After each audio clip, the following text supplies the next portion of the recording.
What's up, folks? Your buddy Fatalroadie. Tonight we're doing a Smackdown review. We started off with a recap of Dolph Ziggler beating down on Kofi Kingston. Then Kevin Owens comes out and we have another recap of Kevin Owens' betrayal of the New Day. Owens says he was going to do a Kevin Owens show, but decided not to, and then continues to run down Oklahoma. He talks about his match later with Kofi Kingston. He denies attacking Big E, and I actually agree with Tom Phillips. Can we at least get to this match? Kofi then comes out. He calls Kevin Owens a liar and says that he'll be paying for the attacks on Big E and Xavier Woods. And then we go on to our first match. This is a pretty good opening. It was a little bit rambly, but to the point, we got right to a match. Kofi Kingston versus Kevin Owens. Albeit we've seen this match before, it was a good match. It had a pretty good runtime, and it was a decent opener. Kevin Owens is really taking it to Kofi Kingston. Owens set up for a pop-up powerbomb, but Kingston avoided, hit him with a Trouble in Paradise, and got the win. Then we have an in-ring interview with Daniel Bryan and Eric Rowan. Bryan says that the tag team division is a joke, which I kind of agree with. They go on to run down the crowd.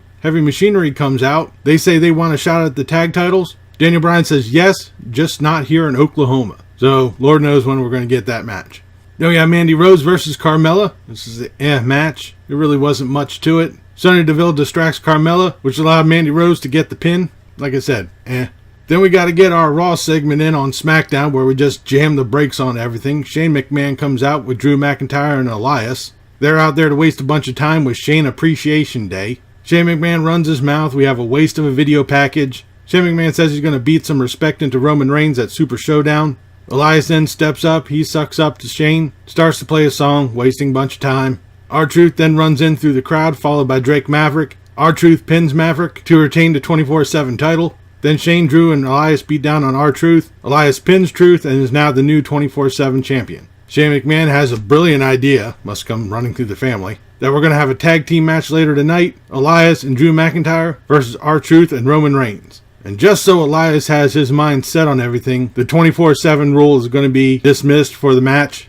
Okay, I guess this is going to foretell something. We then have Bayley versus Lacey Evans with Charlotte Flair at the announcer's table.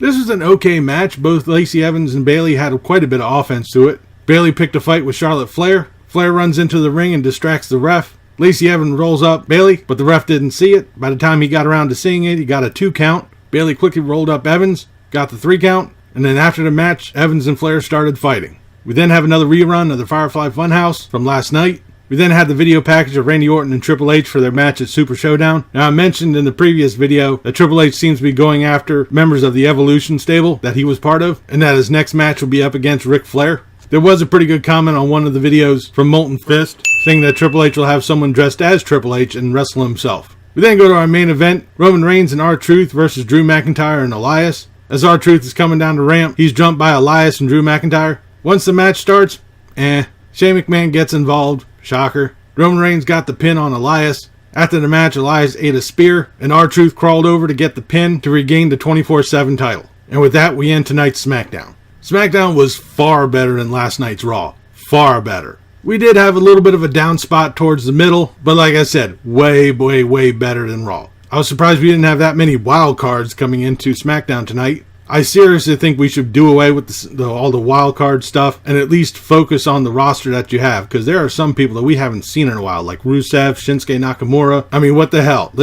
Can we at least showcase those people? I mean, we already see the Raw superstars on Raw. Now they're bringing them over to SmackDown and decreasing TV time for other people. But anyways, that'll do it for this episode of SmackDown Review. Leave a comment down below what you thought tonight SmackDown, what you thought about this video. If you liked it, please give me a thumbs up. Don't forget to share and subscribe. I've been Fatalroadie. You've been awesome. Thank you very much for watching. And remember, if it's too loud, you're too old. See ya.